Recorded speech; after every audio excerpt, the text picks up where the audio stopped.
Baxıram köhnə divarlara, rəngi solmuş izlər. Bir vaxtlar dünyanı təmiz sanardı o saf gözlər. Tozlu yollar, yalın ayaq qaçdığımız o köhnə məhlə. Hər kiçik sevincdən qanad açardıq, hər şey gəlirdi bəlkə.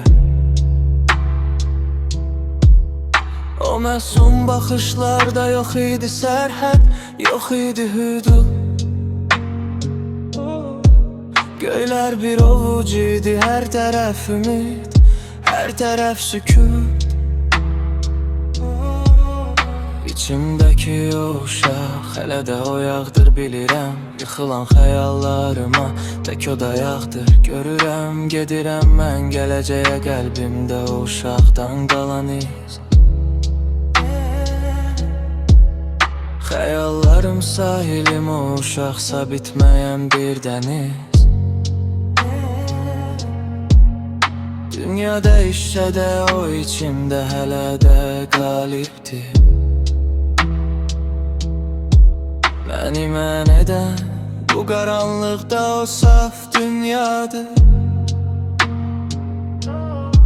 Səssizcə pıçıldayır, vaz keçmə canım. Sən mənim bitməyən o sonsuz dastanım. Zaman amansızdır, qovduqca qovur bizi mənzilə. Həyat sovurur hər tərəfə, bənzəyirik bir xəzana, bir külə. Bəzən yoruluram, bəzən susuram, hər şeydən qaçıram. Amma yenə də o balaca əldən bərk-bərk tuturam. O öyrədir mənə buludlarda uçmağı, bu çirkli dünyada təmiz göylərə baxmağı. Qoy desinlər xəyalpərəstdir, vecimə deyil artıq. Ruhumun azadlığı mənə bəsdir, bu bizə bir varlıq. Hər qara bulud dönür bir rüyaya, onun gözündə həqiqət gizlənib o uşağın hər bir sözündə.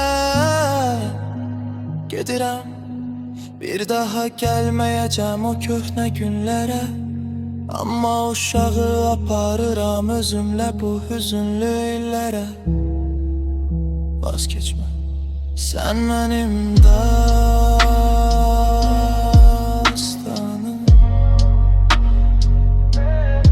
O uşaq hələ o